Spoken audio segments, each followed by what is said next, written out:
Nunca fui o tipo de pessoa que se assusta facilmente com o que vejo no meu trabalho. Já presenciei muitas coisas macabras e perturbadoras ao longo dos anos como médico legista. Aprendi na prática a separar minhas emoções da ciência, mas no caso que vou relatar agora, não foi tão simples assim. Às vezes as cenas ficam gravadas em nossa mente, e nos perguntamos se realmente conseguimos desligar os sentimentos dessa forma. O caso que me marcou aconteceu há alguns anos, e é algo que nunca esquecerei. Era uma manhã como outra qualquer no IML. Estava iniciando a autópsia de um corpo encontrado em uma área rural, em um terreno abandonado. O corpo estava em estado avançado de decomposição e o odor, como é de se imaginar, era horrível. Era difícil até mesmo distinguir o sexo da pessoa devido ao nível de putrefação. Tudo o que conseguia ver era uma massa de carne contorcida e decomposta, com pele esverdeada e músculos visivelmente deteriorados. À medida que comecei o exame mais detalhado, algo me chamou a atenção. Era o tamanho do abdômen da vítima. Ela estava grávida e, pelo tamanho da barriga, parecia estar no final da gestação.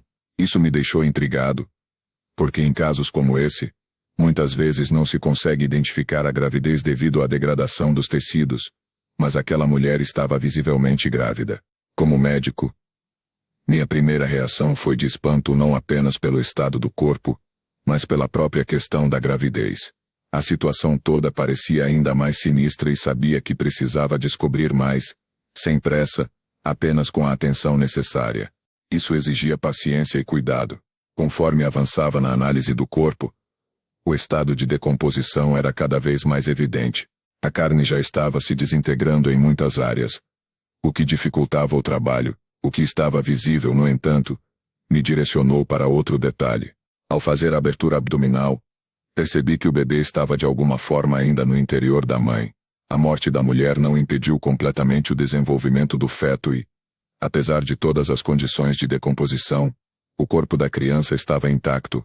Era uma situação bizarra, triste e aterrorizante. Em todos os meus anos de profissão nunca havia presenciado algo assim.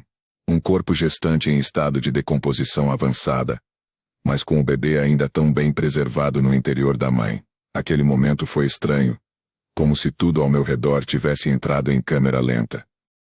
O bebê estava morto naturalmente, mas não pude deixar de pensar em como a vida, a morte e a morte precoce às vezes se entrelaçam de forma tão trágica e violenta.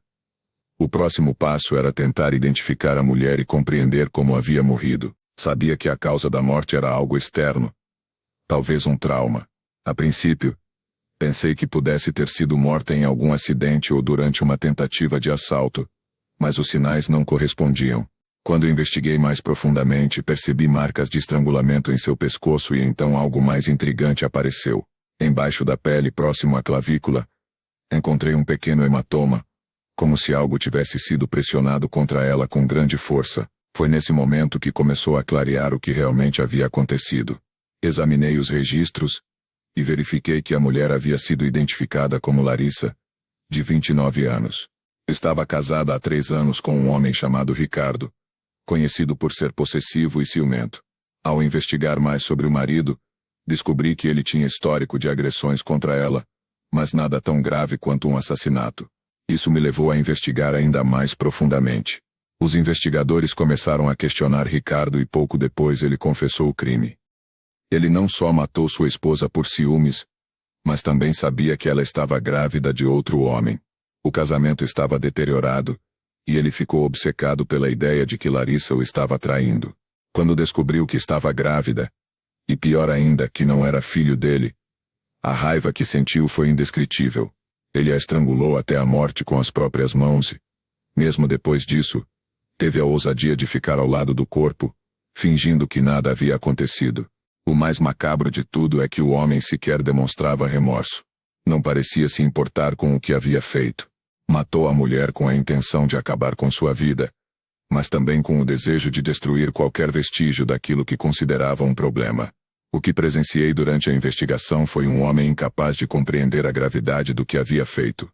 A morte de Larissa e de sua criança foi reflexo direto de sua loucura, sua possessividade e da forma distorcida com que enxergava o mundo ao seu redor. Nunca esquecerei o estado do corpo daquela mulher e muito menos do bebê, que deveria ter uma vida inteira pela frente, mas foi tirada brutalmente antes mesmo de nascer. O que Ricardo fez foi mais do que um crime de ciúmes. Foi reflexo de quão doente e perigosa pode ser a mente humana. O que esse homem fez foi destruição pura, em sua forma mais primitiva e cruel. O que ficou para mim depois daquele caso foi uma sensação de vazio, uma reflexão constante sobre como a loucura humana pode nos levar a cometer atrocidades que aparentemente não têm explicação. O que motivou Ricardo? A necessidade de controle? A raiva? O medo de perder a mulher? Nunca consegui responder essas perguntas completamente. Mas em todos os meus anos de trabalho, o que mais me impactou nesse caso foi como as emoções humanas tão complexas e volúveis podem ser tão fatais. Quando se trabalha na medicina legal, tenta-se sempre manter a razão sobre tudo. Tenta-se analisar tudo com frieza. Mas ao finalizar aquele caso e olhar aquele bebê sem vida, o mundo perdeu um pouco de sua lógica para mim. Comecei a questionar mais a humanidade, a moralidade e as razões que movem as pessoas a cometerem tamanhos horrores. Não é apenas o que se vê, mas o que permanece na mente. O que faz a mente de uma pessoa transformar-se de uma pessoa normal em um monstro. Alguém capaz de matar uma mulher e seu próprio filho sem qualquer piedade. A pergunta ainda ecoa em minha cabeça até hoje.